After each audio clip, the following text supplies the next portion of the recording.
All right. Did you guys have a good fall break, or at least a decent one?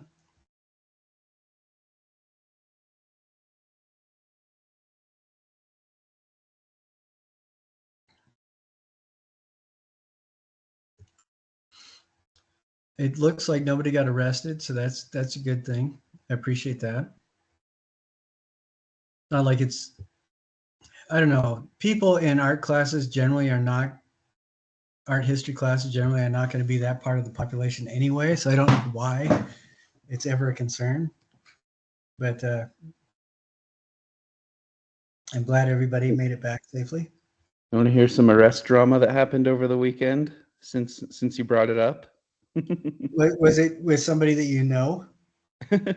No, just some teenagers threw rocks at my wife while she was walking our dog, and she's 8.5 months pregnant.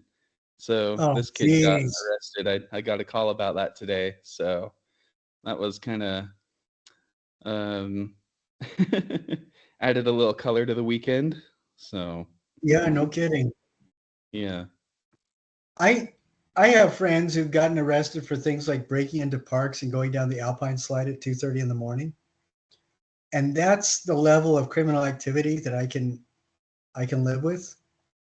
But when you're threatening a pregnant mom, I have a really hard time with that. Geez, that's awful. I'm glad that she's okay. And this weekend, it was we just drove around and looked at some historical sites in Utah. And that was a lot of fun in southern Utah. There's a lot of really cool stuff, and I love exploring the ghost towns. That's what I enjoy. Um, Sadly, I haven't. The ones that I've seen that are haunted are mostly haunted with happy things. I haven't seen any cryptid monsters yet in well, not in this part of Utah, but one can always hope. But I enjoy tracking down. I told you, did I tell you guys about my Sasquatch encounter? One of them. I've actually had a number during my life, and it's funny because the automatic response everybody has is to roll their eyes, but entities like the things that we have named Sasquatch, Bunyip, pixies, things like that, there's evidence of them in absolutely every culture around the planet, and their origin story varies with usually the worldview of the culture that talks about them. Sometimes it's a religious thing, sometimes it's something else. But it's fascinating to me because I think it's more indicative of a need that we have as humans to tell ourselves that we understand something. There is always stuff that is unexplained and unexplainable. There always will be because we don't know everything. That's a fact of the matter. And when that unexplainable thing seems to evidence some sort of intelligence, it becomes particularly unnerving because then we're not the bosses anymore. And so, stories about fairies and jinn and stuff like that are passed around. And I think it's completely inappropriate to discount people's experiences and say, "Oh, that never happened." Because I know a number of people who have had really interesting experiences. But my own or one of my experiences that I think kind of verify my worldview. So we're always looking for ways to validate our own perspective. So take that for what it is. Driving along a highway, I wasn't driving; somebody else was. Very poor lighting conditions. You saw the sides of the road just because of the interaction with the headlights. The sideways interaction of the headlights. So you just saw shadows.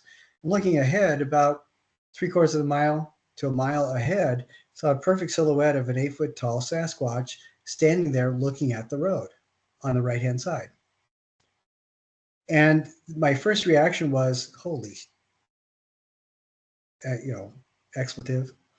And then I started thinking, wow, this is really awesome. I get to see this.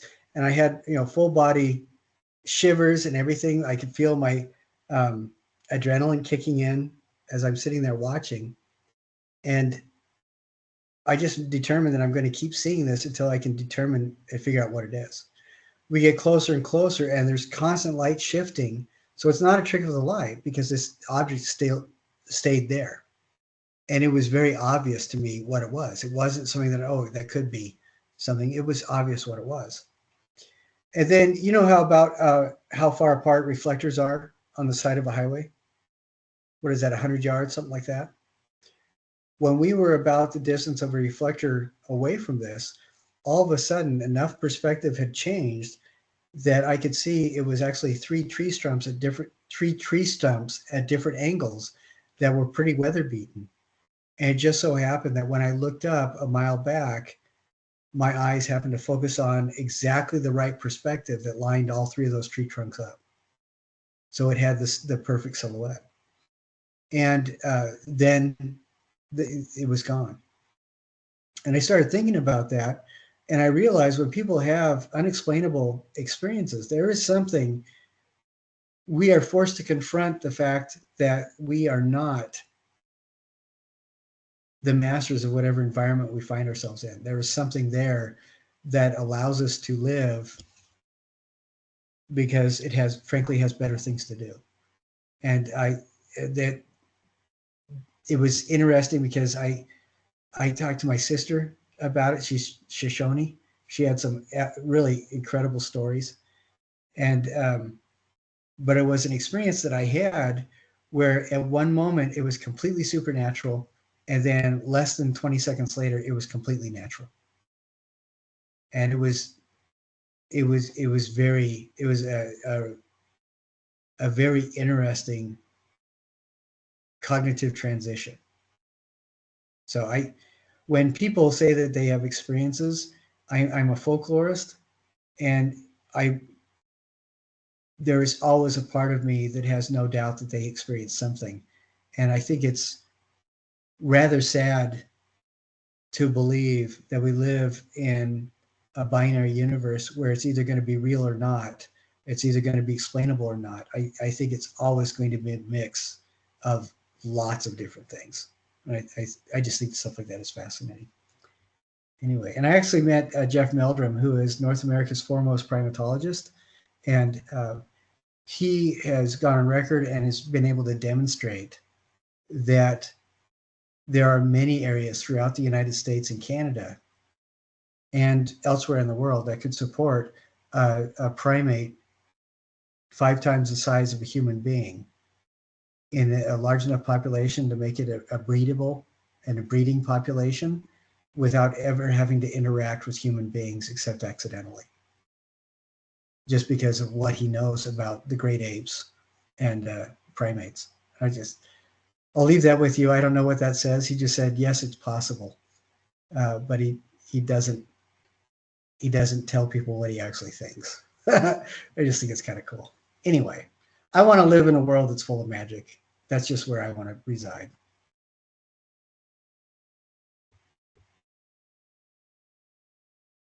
One of the coolest cryptids, of course, comes from Persia. This is my personal thought. I forget what it's called. Nejib, I think it is.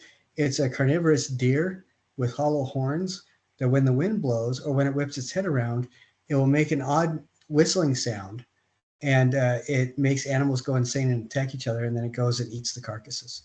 So isn't that awesome? It's kind of like a hulked out jackalope.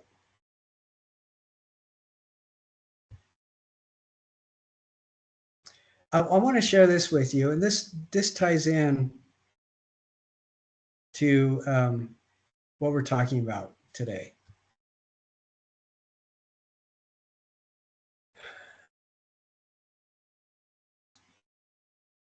This was painted in the first part of the 20th century, but does anybody know who the original? This is actually a copy of his painting. Does anybody know who the originating artist of Guernica was? It's Picasso, right? Right. He was one of the 3 inventors of the Cubist movement before World War I. And this was his rather heartbreaking. I've never seen this in person, but as an experiment, I found a really good slide of the original painting, and I put it on the wall full size, and I just let students sit in front of it for about a half an hour. And there were people that were crying at the end of it. It is an incredibly powerful piece, but it's Picasso's take on what the fascist dictatorship of Spain was doing to its own country people. You know, he had received a 2-mile gun as a present from the Nazis, picked a town at random, blew it to smithereens just because he wanted to try out his toy. And that town happened to be Guernica. I mean, with our contemporary visual vocabulary, I don't know of any better way to express this with both the horror and the reverence that this occasion really demands, except in a way like this. And I just think it's an incredible piece.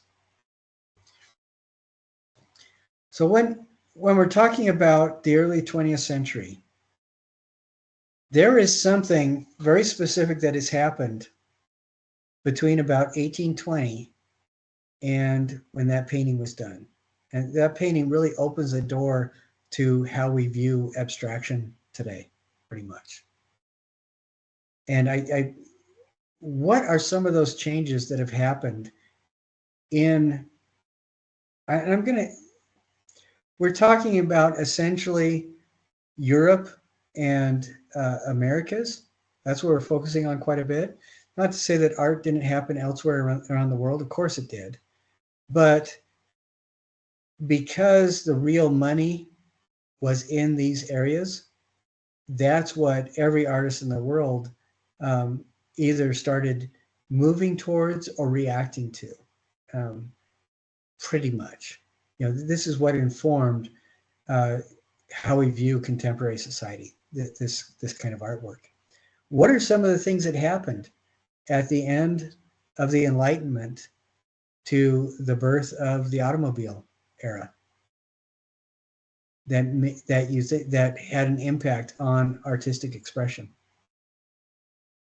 Well, yeah, the industrial revolutions. Yeah, in both definitely. America and in Europe. Yeah. And that was going on in several different places. We had an industrial cultural revolution in China at about a little bit later, but well, no, at about the same time as they were dealing with Western goods and the indigenous culture. Yeah, you have very definitely, and that impacted everything from paint production and materials production for artists to material storage as well. What else did that have an impact on? Just kind of shooting in the dark. I can't help but to think that the automobile allowed people to kind of enhance their perspectives and get creative inspiration on its own. You know, the American road trip seems to be iconic in our culture. And I feel like, you know, I'm more creative when I've done a small little day trip. Do you know what happened in 1835? That directly relates to what Ryan is just saying. That was the first commercial steam locomotive trip. And there was an actor at the time who said that they got the train up to going 35 miles an hour. And she said she had never felt both more terrified and more free. She did not imagine that a human being could travel at such a velocity for any sustained amount of time. She said, I was faster than the birds. And but transportation technology was gigantic.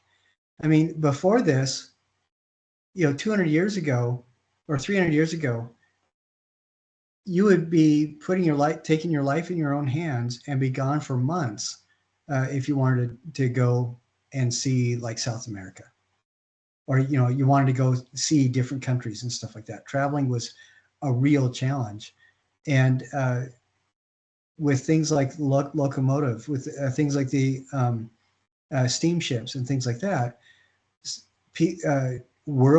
transportation around the world was incredibly cheap and incredibly fast compared to what anybody had done before, leading up to the automobile and what that opened up for everybody.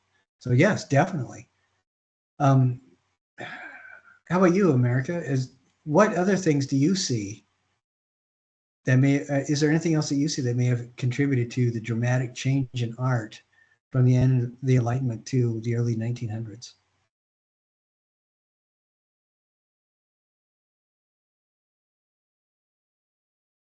I'm thinking like social ideas might have been what contributed, because during that time a lot of like ideas were being passed around, either political or just social in general. Yeah, absolutely. Because we get a buttload of revolutions at the end of the 18th century and early 19th century. We get printing material becomes ridiculously cheap and easy to do. This is where the explosion of newspapers and magazines. Have you guys ever heard of a photographer named Talbot? He wrote something called the Pencil of Nature. He was a photography theorist. He was theorizing what photography could be used for in about 1850. And he was the one who predicted that nuclear physics could actually experiments could potentially be verified by using photographic film. He was the first guy that actually had that idea. And, but the reason why so many people thought so differently about photography and art in Europe at the late part of the 19th century is because printing was incredibly cheap. And with cheap printing, then you get the spread of these social ideas with the possibility of travel, with all this new technology. People are thinking in ways they had never been able to think before, really, that we know of. Maybe in Atlantis and Lemuria they could have, but with what we're aware of technology-wise. And then you also get the birth of the middle income population, where there were suddenly people that actually had money that could buy pieces of art. They didn't have to support an artist family for years on end. They could actually just buy something, and you get the birth of the gallery system in Europe. With all this happening,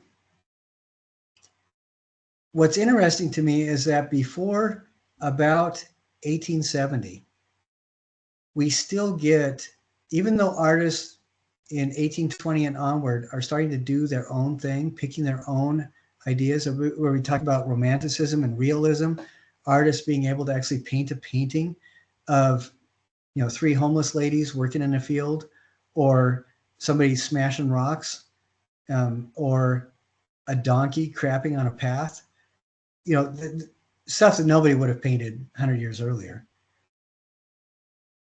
But coupled with all that, and like what America said, the new sharing of social ideas, I think even with realism and romanticism and earlier, we're talking about artists that still produce work that was for a population that wanted to see things that they could recognize. So you still get a human figure that is instantly recognizable as being human, because there is this cartoon pastiche of the expectations we have of what a human looks like, or a tree, or fill in the blank of anything. A horse in a painting by any of the artists that we've looked at so far would look like a horse in a painting by any of the other artists we looked at so far. You know, it's the same thing. With things like photography and science being more accessible to ordinary people, folks are realizing that there is a lot more to seeing the world than what everybody had been essentially assuming for what amounts to thousands of years. And I think with the Impressionists, that's when we start seeing people really exploring what it means to see, what the process is to see as a human, and perhaps depending more on an audience's ability to engage their own intelligence to help the artist develop an image, to develop what they're doing. You know, looking at paintings with some of the paintings that we started seeing where the brush strokes are a little bit more open and free, I think that that's demonstrating on the part of the artist that they are assuming their viewers are going to be smart enough to know what they're doing. And that's what I see. And we looked at the Impressionists, we look at like Van Gogh a little bit, where it seems like he's really aware that people will see differently. And that's when we start also opening the door to artists giving themselves permission to produce works that maybe other people couldn't access, where they are only showing what they see without expectation that everybody is going to understand it. Remember, we talked about art, you know, the misquoting that art imitates nature being used to defend the position that all art must look like what everybody else expects it to be. And I think that at the end of the 1800s, people are starting to realize that you don't paint a tree for what everybody else expects it to be. You paint a tree because that's what you're driven to do. And so it's okay for it to look like the tree that you feel the tree is. Does that make sense to anybody? This represents a significant change in thinking where I can't express how dramatic that change is, because artists are beginning to create their own visual languages, which is something that I don't see has happened culturally before this. So what I wanted to do today is talk a little bit about what is modern art, and prepare you for some of the movements we're going to look at. The reason I started off with Guernica is because Pablo Picasso, his roommate Braque, and their buddy Duchamp, they came on the scene in a world that just like what you guys all described, and then you add into it ideas of phenomenology, like from Heidegger and Husserl, who talk about, have you ever come home late at night, all the lights are off, and your roommate has moved the furniture around and didn't tell you? Have you ever had that experience? Really? I thought it happened to everybody. Or gone into a room where somebody moves something and you don't see it, but you can feel the presence of it there anyway. Do you know what I mean? That kind of a thing.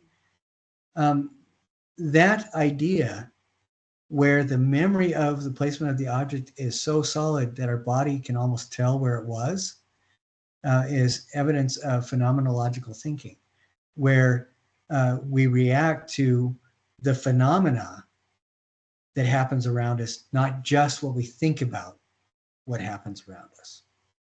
And so this is where this is a line of thinking that Heidegger and Husserl started explaining, where our universe is not just material that happens, and it's not just what people think about it.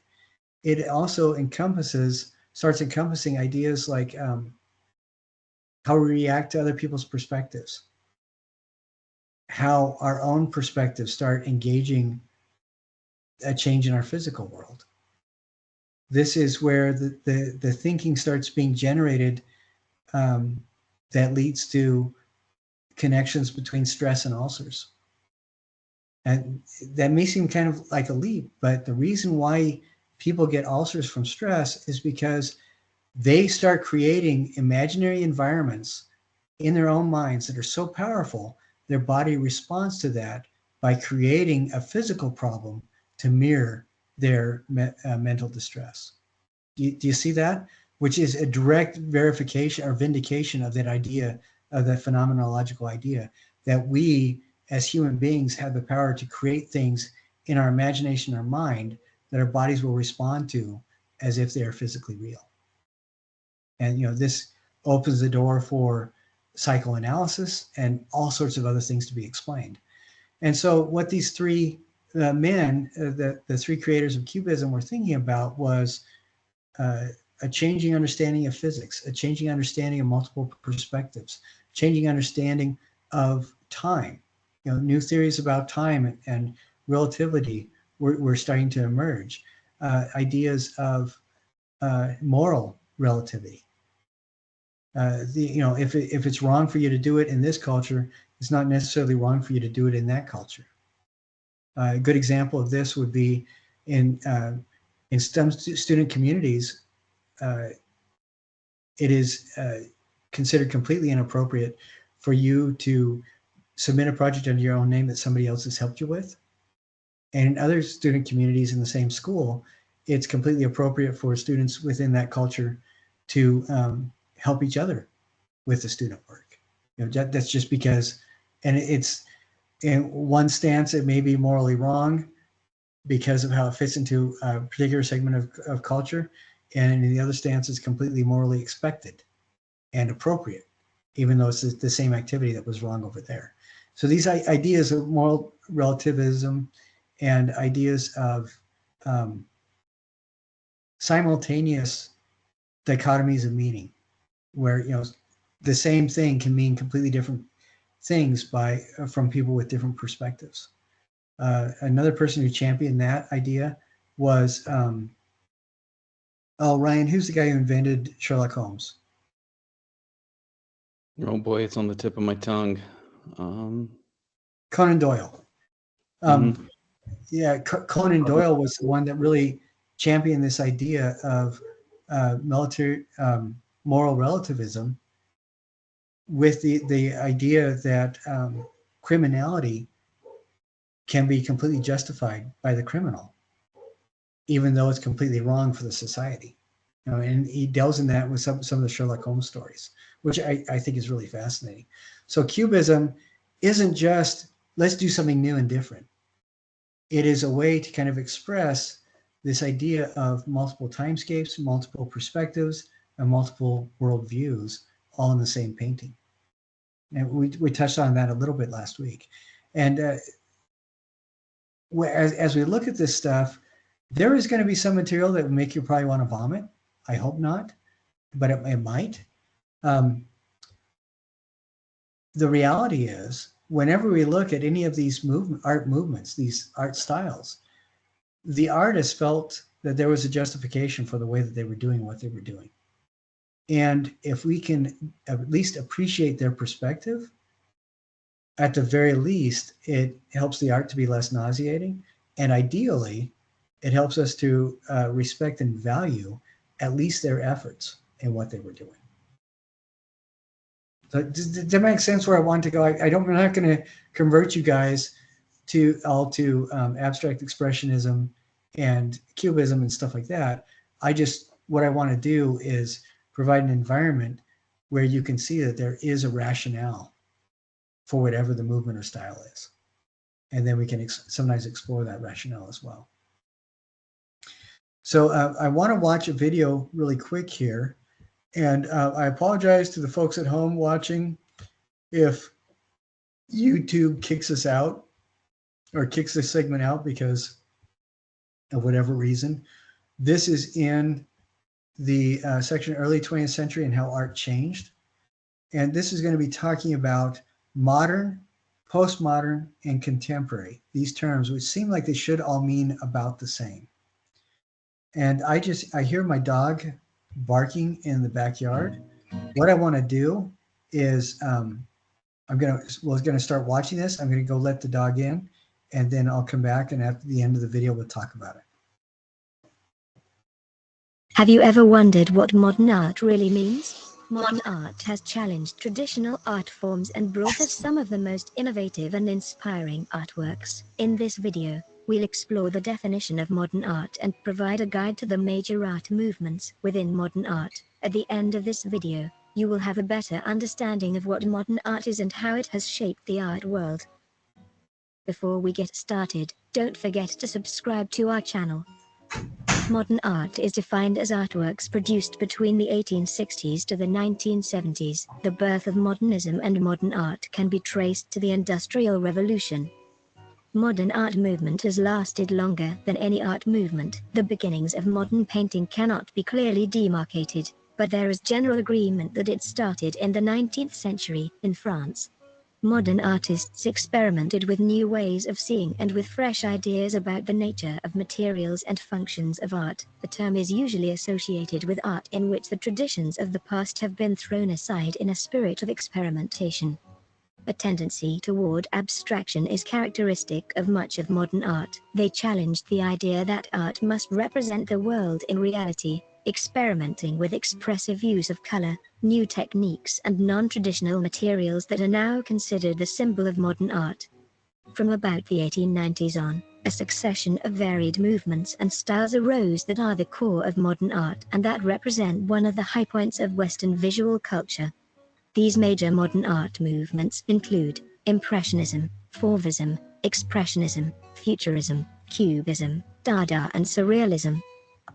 Modern art is characterized by a spirit of innovation and experimentation, as artists sought to break free from traditional modes of expression and explore new forms of artistic communication. A good example of this is Marcel Duchamp, who popularized the use of ready-made objects through his iconic artworks which he essentially created out of trash. Most modern artists use vivid color in their works. The movements that made use of this technique the most were Fauvism and Expressionism, as artists practicing within these genres tended to utilize color in a different way to emphasize their emotions and attempt to convey. In contrast with earlier artists, who often used painting and sculpture to promote religion, revisit mythology, or celebrate the human form, modern artists often used their work to make statements. In many cases, artists drew inspiration from the present day rather than delving into the past. So, what's the difference between modern and contemporary art? Due to the experimental nature and overlapping themes of both modern art and contemporary art, the genres are often confused for one another. But actually the answer is really simple. You only have to distinguish with time. Modern art came before contemporary art. It refers to art created from the 1860s up to the 1970s. As we said before, modern art is by no means current, but contemporary art means the art of the present day. However, both modern and contemporary art can be characterized as revolutionary. Contemporary art focuses on societal influence, with society as the major focus. Modern art is an embodiment of individuality and tends to find the purity of art. What do you think about modern art? We would love to hear your opinion. Please feel free to share your thoughts in the comments below. Thank you for watching. Don't forget to subscribe to our channel. See you next time. Okay, first off, I think that was kind of nauseating because it does make use of an AI narrator. It's just a little unsettling. But I think that that's a pretty good introduction to this idea.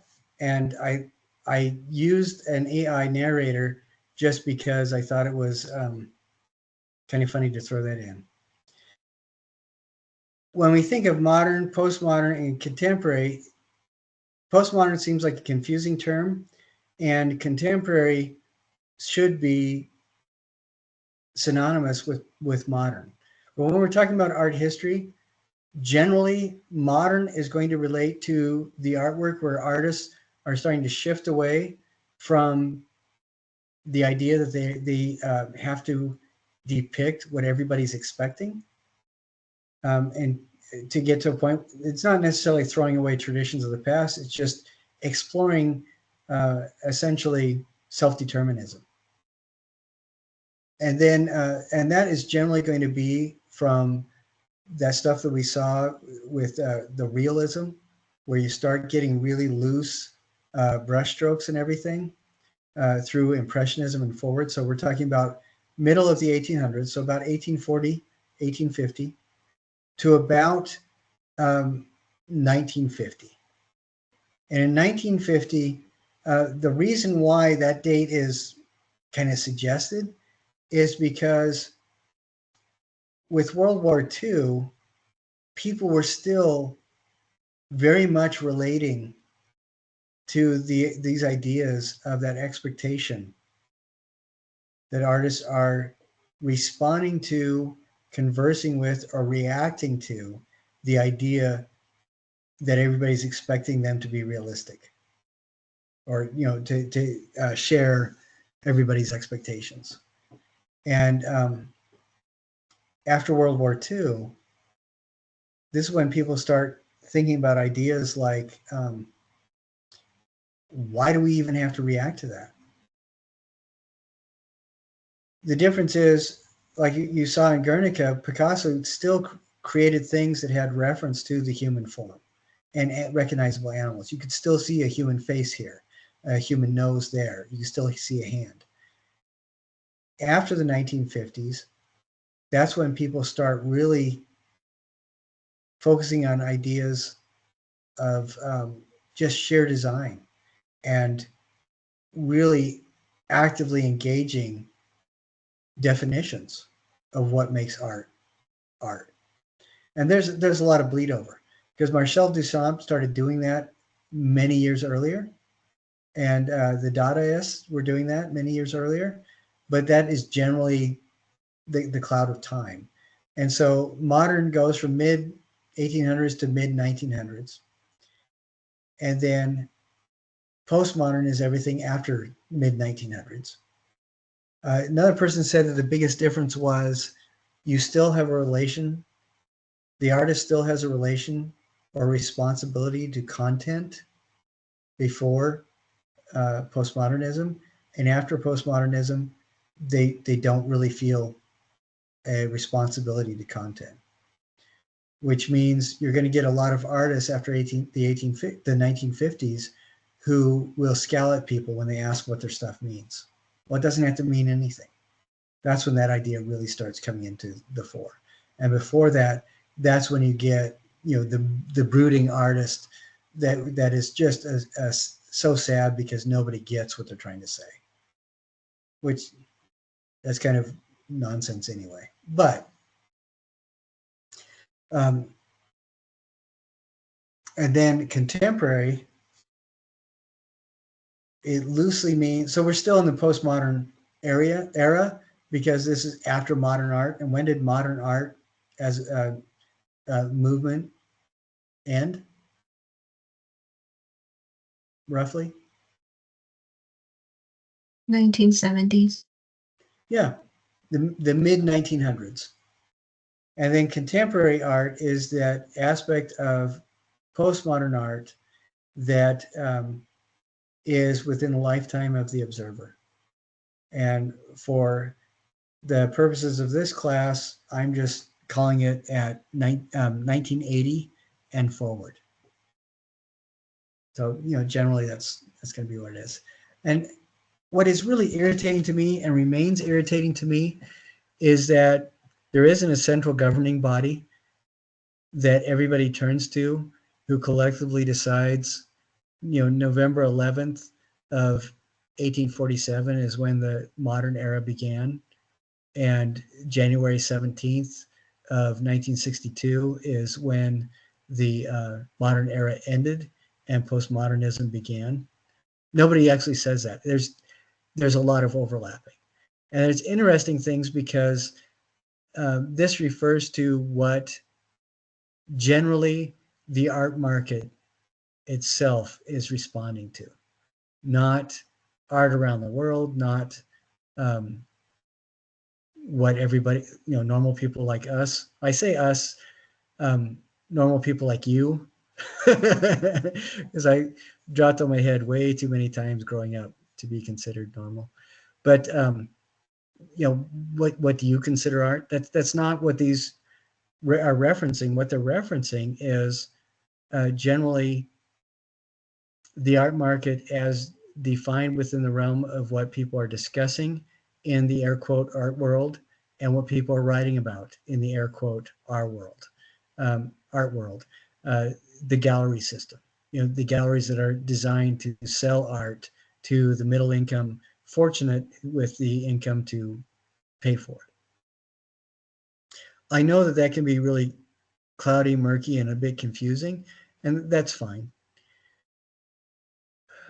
But generally, if you understand, modernism is mid 1800s to mid 1900s, postmodernism mid 1900s to today, contemporary late 20th century to today. That's essentially what it is. Okay. Now, there in all those, we also talked about individual movements. Those are general umbrella categorizations, and within each of those general umbrella categorizations, there are going to be several smaller movements as well. Like we already talked about, modernism, I don't know if romanticism and realism would necessarily both be modernist. I think they're right on the edge there. There's also the Hudson River School, which is the American, it was the first real American art movement, and it overlapped romanticism and realism, and was kind of an American themed fusion of both of those, which is really interesting. Very powerful work, very beautiful work. But then in the middle of the 19th century, that's when people really start straying away from that expectation of doing naturalistic rendering, or things that everybody assumes are naturalistic. And I think that's the real, at least cognitive demarcation of modernism. Now, we talked last week quite a bit about what abstractionism and abstraction is as defined in today's understanding of art. What kind of words do you think of that come to mind when you think of abstraction and non-objectivism?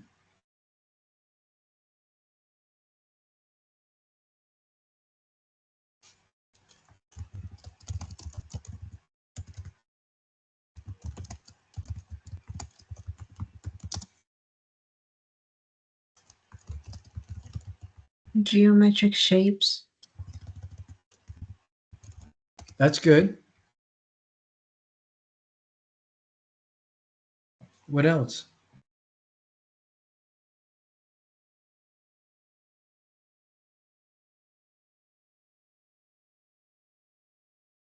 One word that comes to my mind is simplification, where the forms are really simplified.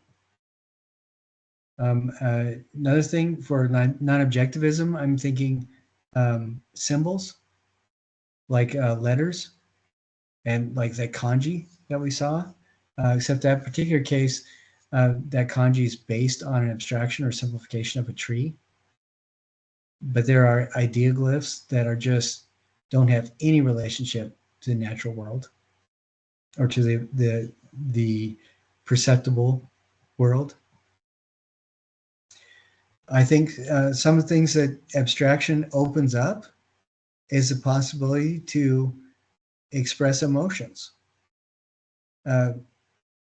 perhaps in a more direct way, because in painting in an environment where the viewers are expecting you to produce something that they would recognize, when you paint emotion, you are limited to painting the emotion as it would appear on an actor. So you are an additional step removed from communicating what you feel. Does everybody see that? Instead of telling somebody what you're feeling, you are essentially creating somebody that you have told to demonstrate how you feel. And then abstraction removes that block, so the artist is one step closer to actually sharing what they they are feeling, in terms of symbols and objects that they associate with those feelings themselves.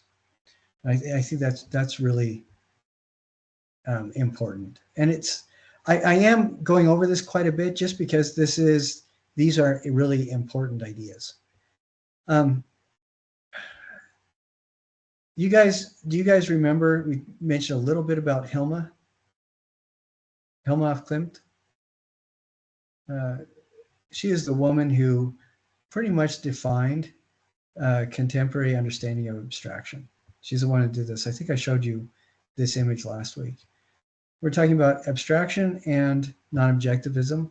We talked about that a little bit last week. And I really like these videos talking about the difference between them. Please check that out. And these three videos all deal with those differences. And I think they're really good. And what I would like to do is watch this video with you. I really like this. It's talking about how we can find meaning in something that we don't. It's not just an abstraction of the shared environment. It is something that we may not see any sort of connection with at all. How do we still approach that kind of a painting? And as we do that, think to yourself how the steps of artistic critique apply to this. Do you remember what the 4 steps of artistic critique are? What's the first one?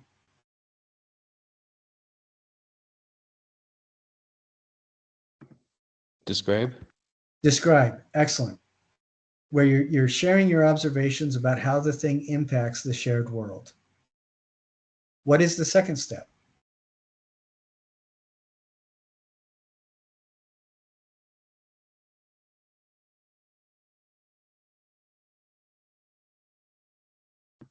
Analyze. Analyze. Analyze. That's right. Excellent. And that's where you start extrapolating. How did the artist create this? What are the steps that they made? It involves a little bit more of your imagination. What's the third step? Interpretation. Interpretation. That's excellent. That's when you start extrapolating perhaps the worldview of the artist and why they did what they did. What could this possibly mean? What can you, or what do you believe you know and understand about the artist from what you see of their work, of what you've read? And then what's the fourth one? Evaluate. Evaluate. Excellent. That's where you determine whether it's successful. And that one is sometimes it's successful to you if it impacts you significantly. Sometimes it's successful to other people and you can see that they really respond to it even if you don't care. And sometimes it's successful just because you can see that the artist did follow through with their intent. Even if you don't appreciate it, even if you don't understand it, you can at least respect the fact that they were able to create something that matched their intent. And all 3 of those are perfectly fine. To evaluate something as successful, you do not have to like it. And that's really important. And that relates to a lot of other things other than just art.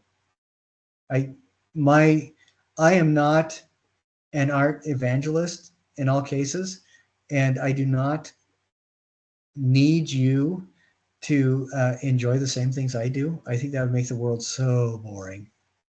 So, but it is important that you give yourself permission to respect the efforts of the artists that we encounter. So think of those 4 steps: describe, analyze, interpret, and evaluate as we watch this video.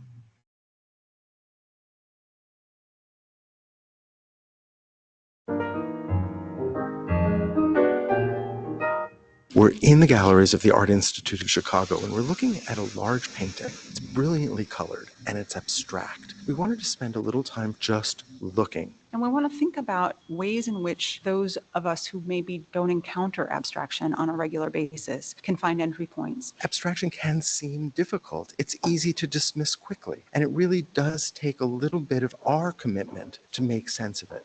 One of the things about abstraction is that you benefit from taking more time. So I'd like to have us just start by glancing across the canvas and finding a color that stands out to you and trace not only the color, but the way the color is applied.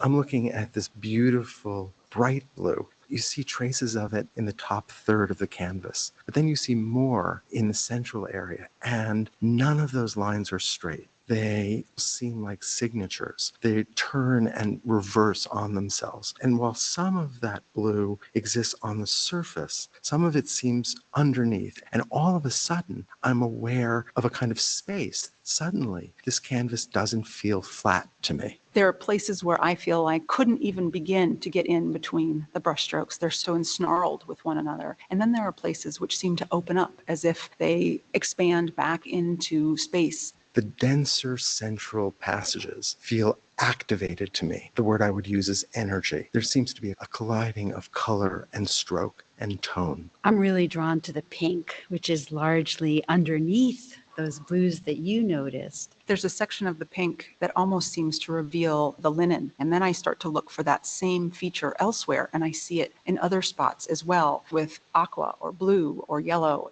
And some areas seem very intentional, where we can feel the movement of the artist's hand. And then other areas feel rather accidental, where the paint is dripping down. And so all of a sudden, this painting feels archaeological, as if we're able to reveal earlier moments in its creative process. Let's think about this title, City Landscape. When you look at the painting, do you start to conjure up a memory of a city landscape? The title is tricky for me because it closes down the openness of the meaning of the painting. It's a little bit like when you read a book. You have your own ideas about what a character looks like, but then you go see the movie and a director has made that decision for you. In an interesting way, you lose something. But I want to challenge the idea that it can't also invite us in to bring our own personal interpretations and let just the prompt of city landscape open up a new avenue for exploration of this painting. There's such a variety in the application of paint. All of those differences make me think about the bombardment of all the different kinds of things that one experiences in a city. It's a kind of cacophony.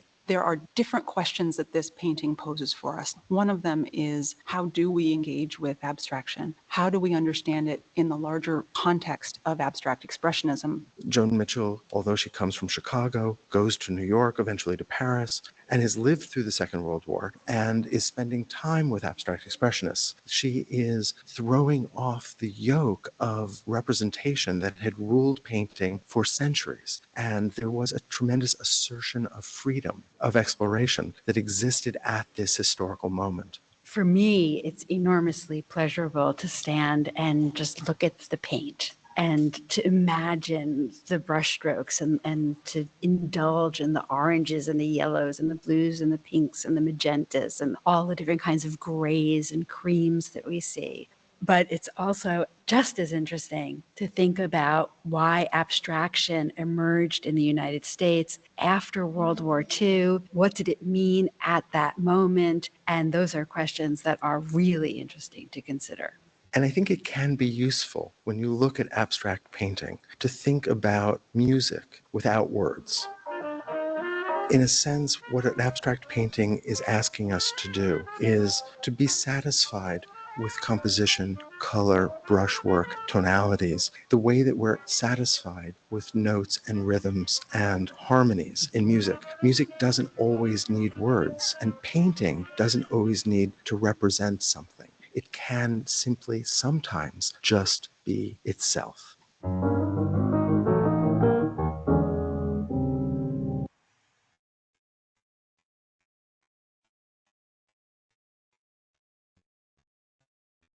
I really like that. I think it's great.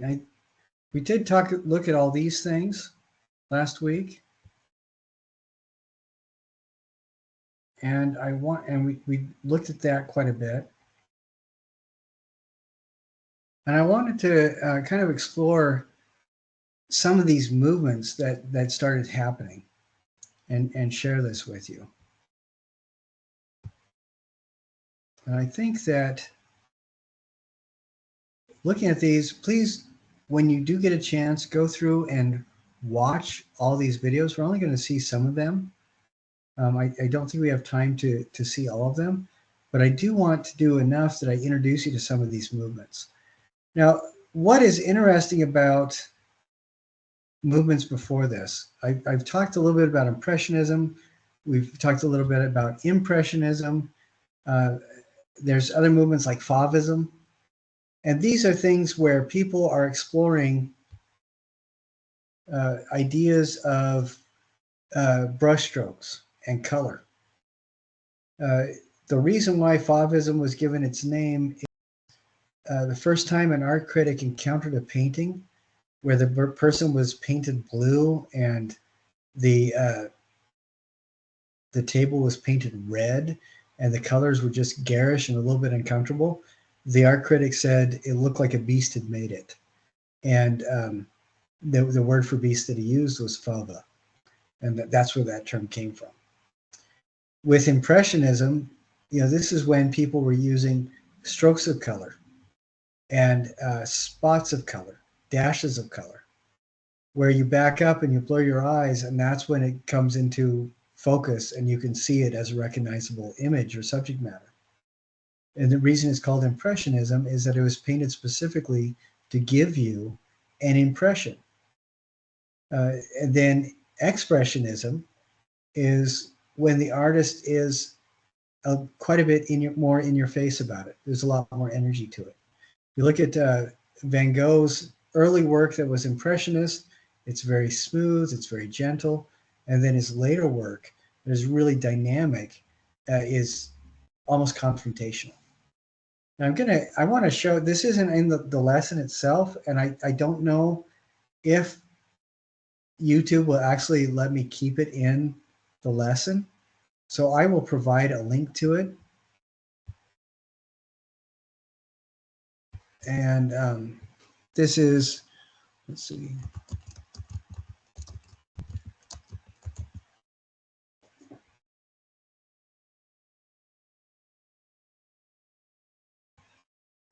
This is a really short one.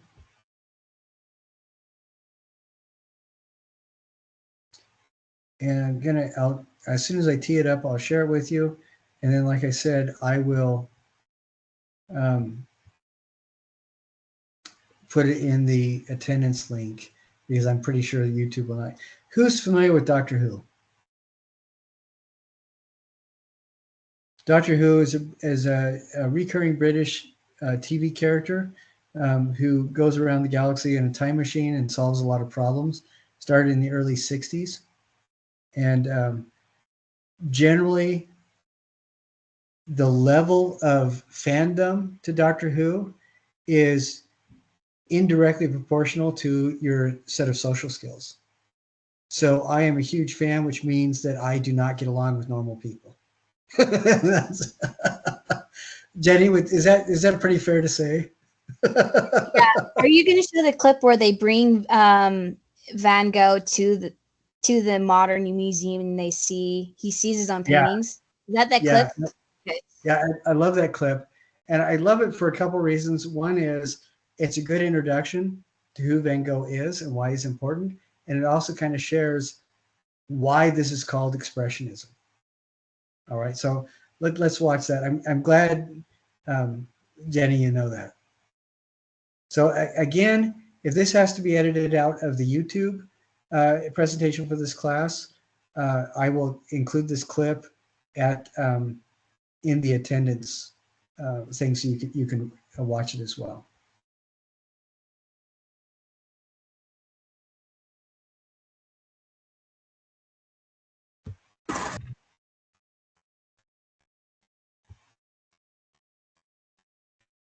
I really love that because it encapsulates in one little short clip a lot of these things that we're talking about. You look at his paintings and they don't look precisely like the thing that they are, but they do look like how he is communicating his experience with the thing that they are. And that's how we start morphing into ideas of abstraction and these ideas of modern art. I want to show you some stuff that's really kind of weird. And we're going to go through this. We're probably not going to be able to get through everything because I have a tendency to ramble slightly. But I do want to get through some of this, at least touch on a little bit of it. And go back, please, and look at these things more. We have a lot of material to cover. There are some high points, highlights, but I depend on you to find the things that you really see as resonating with you. So let's see, I'm teeing it up here.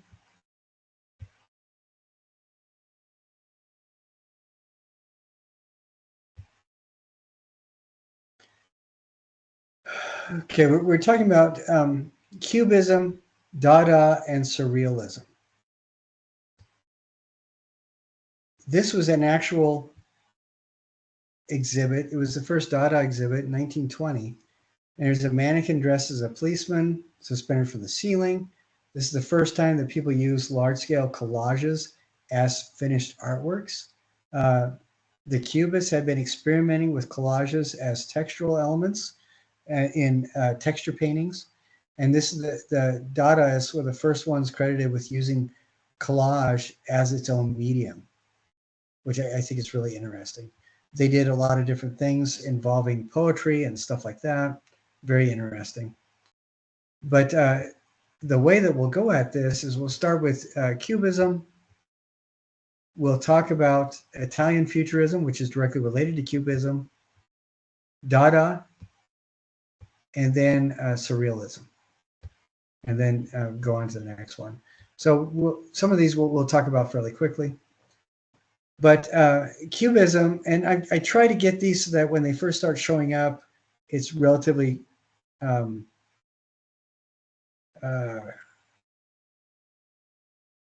lineal, I guess. They overlap some of them lasted longer than others.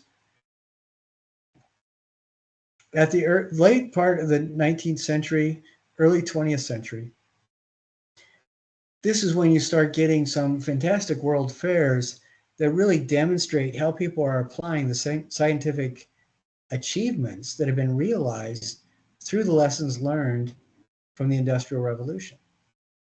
And this is where we start seeing things like cinematography getting born. Like we already talked about phenomenology and things like that. But here we see a blueprint. And in the late 1800s, early 1900s, there were a lot of inventions, a lot of diagrams. This was part of building businesses that would extrapolate what the future could be and would create inventions for that future. But this is where ideas of multiple perspectives of the same object to gain clarity really started manifesting into the public sphere. Now, this was no longer a mysterious thing. A lot of people could read blueprints and understand what they were. And coupled with that, because you guys were talking about the cheapness of transportation and publication and things like that, this is actually a cave painting from a lake in around a lake in Kenya, and people started really interacting with aspects of expression from around the world that before then nobody ever had access to. A big impact on Picasso was the African mask that he saw, mostly from Yoruba cultures, that he, or many of them from Yoruba cultures, that he saw in an ethnographic museum that he visited quite a bit in Paris. Now, it's rare for this to have happened to this extent in any other period in history, simply because before like high resolution photography and even color photography, before cheap publication, before museums were commonplace, that brought things in from all around the world, it was very rare for people to see this kind of stuff, to ever encounter it. And then, you know, when we look at that and then start looking into Cubism, it starts making sense where we can see some of that influence, where you see multiple perspectives, for example, in the same shot. And I don't know if that's, I want you to watch this, but I don't think I want to watch it right now. I'm going to go to this instead. As we look at these, I think I hope you can see the relation that these have to things like those blueprints where you see multiple perspectives at the same time. I hope you can see some of that. And I hope in some of the simplification of human forms, this looks more Italian futurist. You can kind of see some of the resonance with this international art that people are encountering. And just as an example, on this right here, this is a still life by a window. And here we have a flower vase, and here we have the window. What's interesting to me is, and as we look at this particular image, this appears to me to be a side view of the top part of a vase. And then this part seems to me, halfway through painting, the person stood up and looked down at the vase. So this perspective was changing.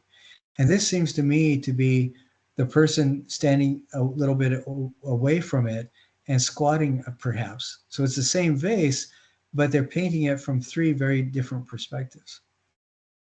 And the flower forms seem to be the same kind of thing. These all seem to be almost in the same position, but then the greenery that's in the vase, it seems to me that the artist is shifting anchor points as they're painting the greenery. Now, this table, we have the legs there that are probably from profile, but then this part of the table seems to be from the top. And it seems to me that when you look at it, we have a little bit of a shadow right here. And then you have a longer shadow right here. So there's two elements of shadow from two distinct parts of the day for that vase. Now we look at the window, we see the same kind of thing. We see outside, it looks like the sun is directly on that building, but then we can also see a hint of a shadow as if the sun is somewhere else. Now, can you guys see that? See what I'm kind of seeing in the same painting? It looks like not only is the person moving around while they're painting, you know, with showing different perspectives, but it looks like to me that they're showing different points of time during the day while they're painting as well. Do you guys see that in this? And then if we go to some of these other, and I think we can see some of that in there too. And if we go over here, it looks like to me that the person is doing something very similar, but what they're doing is maybe this little area is one perspective. And maybe they took a step to the right and painted this little rectangle. And maybe they took a step up and painted the roof of this little thing. And maybe they sat down and painted the chin and neck of somebody that was really close to them. But what they're doing is sharing the experience of the environment with you all in one frame, even though the experience of the environment is no longer like one snapshot, one portion of time, but it's spread over maybe several hours a day or as they're walking around the room. And I think that kind of thing is really fascinating. But like in that short little clip about Vincent van Gogh, where the artist is sharing what they think about what they're seeing as opposed to what anybody can see. And that's really fascinating to me. Now, one of the things I mentioned was Italian Futurism as an offshoot of Cubism. Remember, I told you that some of these art movements kind of morph from one to another. They move linearly, and sometimes they appear inside of each other.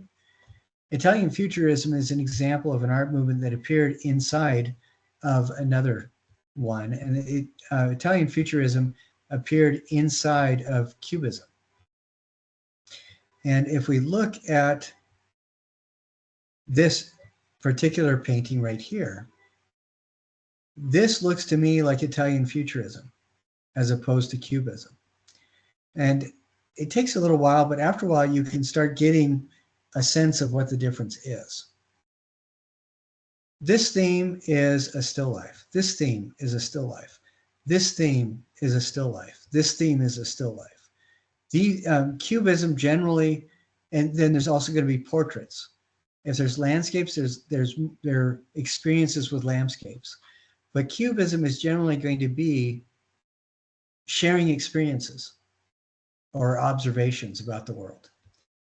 Now, Italian Futurism, it looks very similar, doesn't it? You know why this is called Cubism? The first critic who wrote about it said all he could see were little cubes. You totally get that, right?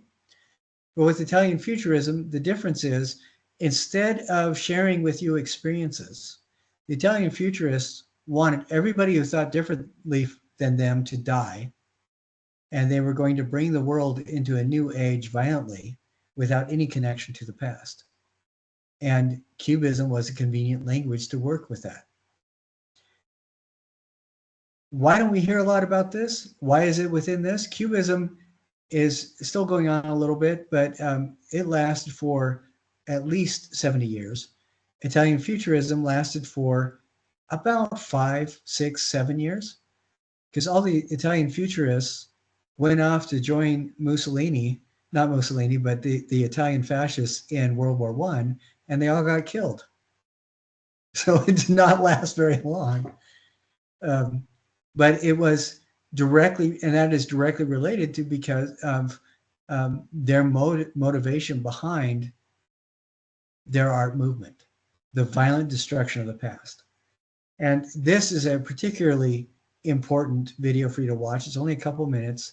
Unique forms of continuity through space. What Umberto Boccioni was able to do is make a Cubist painting in three-dimensional bronze, where he's taking different elements of time and different perspectives and communicating them all in one form. And the form is a dynamic individual marching, and I think it's fast, totally worth it. Now with Dada, I'm sorry, I got caught up a little bit with Cubism. With Dada, one of the things that the people in Dada were responding to, remember, this is right after World War I, and where Cubism was trying to share different perspectives, and Italian Futurism was trying to force a perspective on somebody. Dada was, the people who started the Dada movement were pretty disgusted with how politicians were using social media of the time to promote their own poorly thought out ideas and to really propagate misinformation.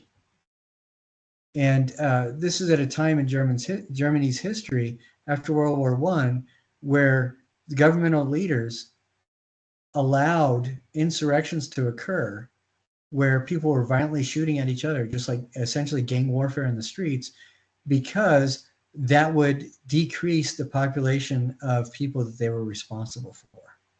They wanted the violence to happen so people would die, so they would have less responsibility as government leaders. So the Dadaists were pissed. And this is not just Germans. They were Swiss, they were French, there were other people in the world, anybody that was disgusted with government. And what they did specifically was address ideas of art from the perspective of what is art actually, and how much of what art is your responsibility as a viewer. So this is where we start. Dada poetry is going to be taking a poem, alphabetizing all the words, and then reading all the words in alphabetical order. because they are asking you to be engaged as a viewer or a participant in the audience in ascribing meaning to that through your purposeful manipulation of the words after you receive them. So with the Cubists, Picasso, Braque, and Duchamp, it depended on your intelligence and observation to kind of have a conversation with them about these different perspectives in the timeline. Italian Futurists didn't really care what your perspective was if you disagreed with them. If you supported them, they wanted you to like what they were doing. And the Dadaists depended on you as the audience to declare yourself as an intelligent being and participate in ascribing meaning to the artwork that they were creating. Isn't that interesting? These the Cubists and the Dadaists were very interested in forcing your engagement as intelligent audience members. They depended on it. And then Surrealism, this is really kind of interesting because what the Surrealists started doing, playing with those ideas of the audience helping you develop meaning, they were asking you to give yourself permission to look into your subconscious and perhaps engage the dream world. There's also a little bit of kind of a dark sense of humor with a lot of surrealist art. But this is where you see things that look vaguely human, like here's a hand, here's a stomach or a chest, maybe these are legs. Salvador Dali did a lot of stuff where he used appropriated material in his paintings. Juan Miró did a lot of these structures that he called organelles, shapes that were almost looked like silhouettes of organs. People would use create human forms, but create them using elements of the physical world that perhaps reflect on the personality of the individual they're portraying. It does have a lot of connection with realism.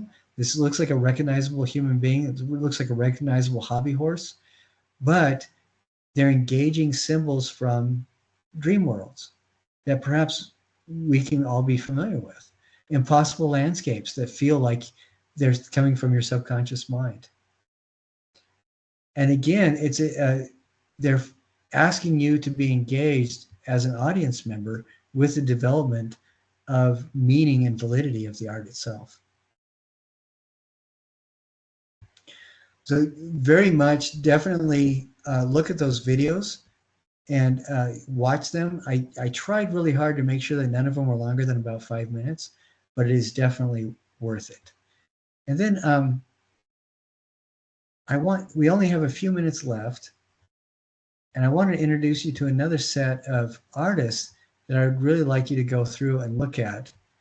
Each of these videos, I try to find ones that were only 2 minutes long, but it's important. These are the people that really define how we view abstractionism today and abstract expressionism. But quickly, before we do that, do you guys understand what kind of shift is going on here? What kind of things the artists are expecting you to contribute as an audience member? Had you ever considered that before? When you see like a Cubist thing, it just looked like it was unapproachable. At least that's how my first encounters with Cubism, that's what I thought. And then taking into account the world that these people inhabited, their world views, it's fascinating to me, and I kind of like these guys because they want me to pretend like I'm walking around the card table or I'm walking around their apartment looking at different things, and I can kind of see, this is the vase at 8 o'clock in the morning, this is the vase at 3:30 in the afternoon, or this is one side of the table, this is the other side of the table. And I love that because today what we would be doing that with is essentially TikTok films, Facebook, where somebody is walking around their home and sharing pictures of what they're eating or the adventures that they're having. And that's what these Cubists were doing. And I think what's your take on this?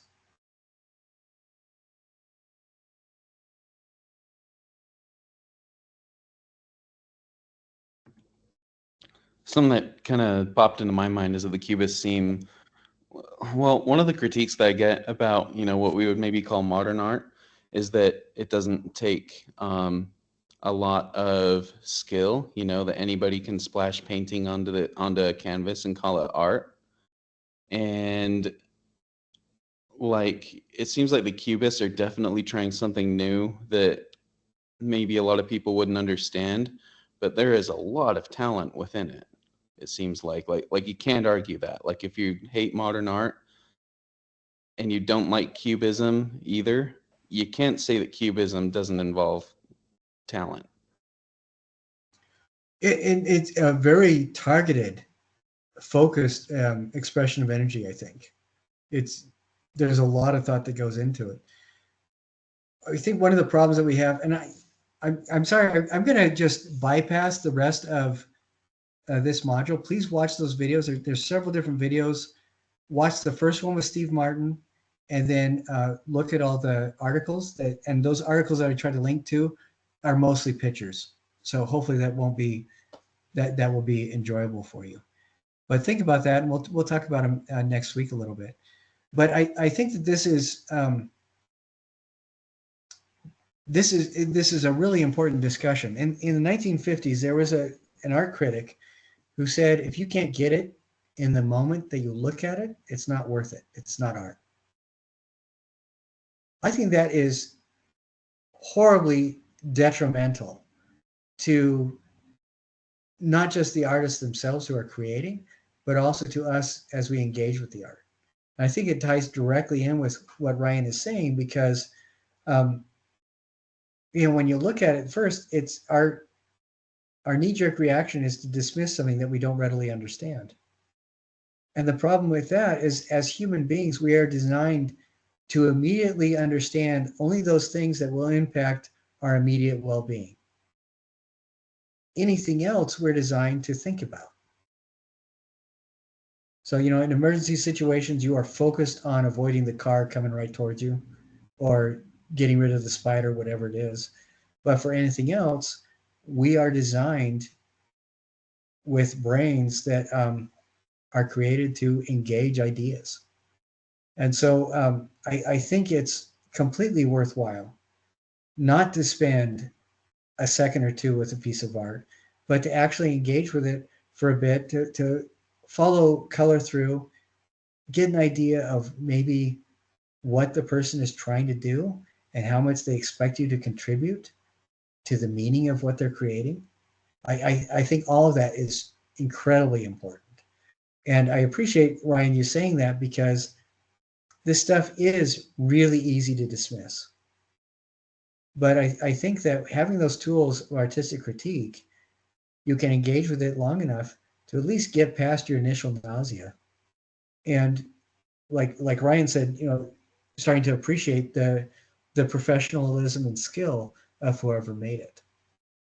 A lot of the times these paintings will take years of conceptualization before building them. Jean-Claude and Christo, one of their projects wasn't realized until several years after they died, and they had been working on it for over 40 years before then. And then the project itself takes maybe 3 months to put together.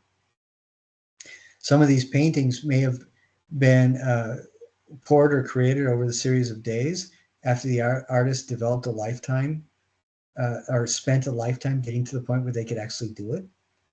And by dismissing it in a moment, I think it's really sad.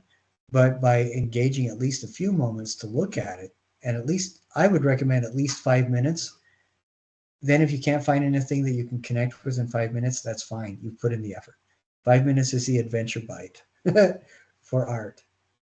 And as we go on, I think some of the art is going to be a real challenge to look at. And some of it, when you get into the frame of mind where you start seeing connections and you start recognizing, okay, the artist did this and this to make it, or maybe this represents this kind of worldview. I know that those colors mean this kind of a thing. These kind of lines bring this to mind.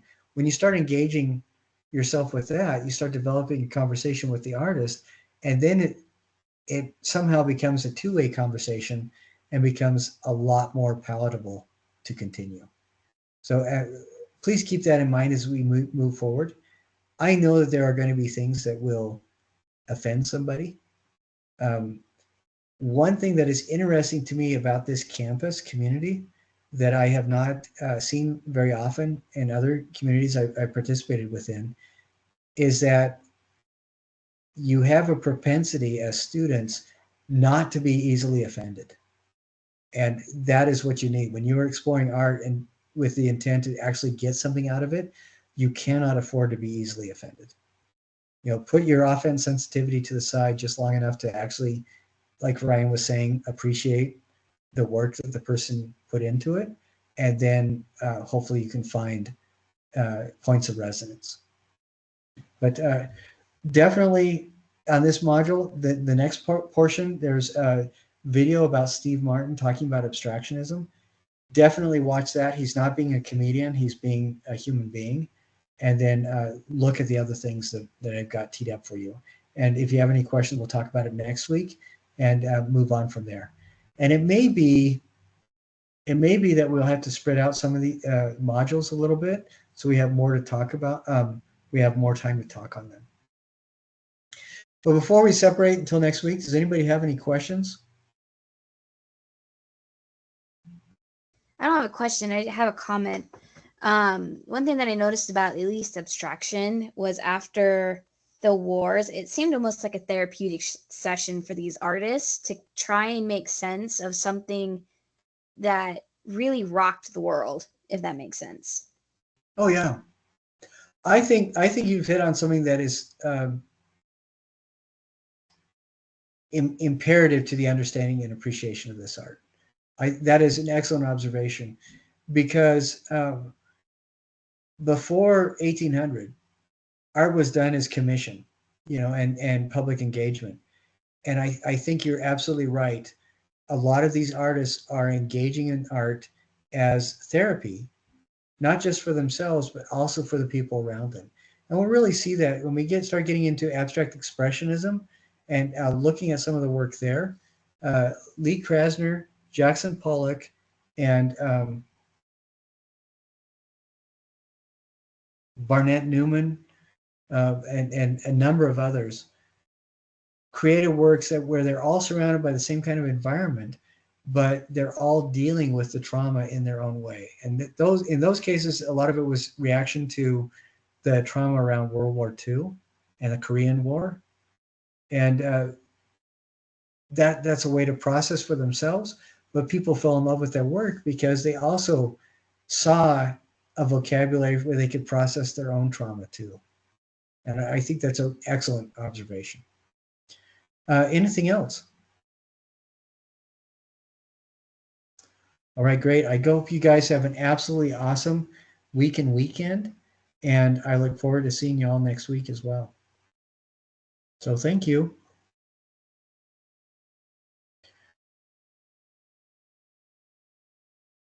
Now, Jenny, did you want to talk about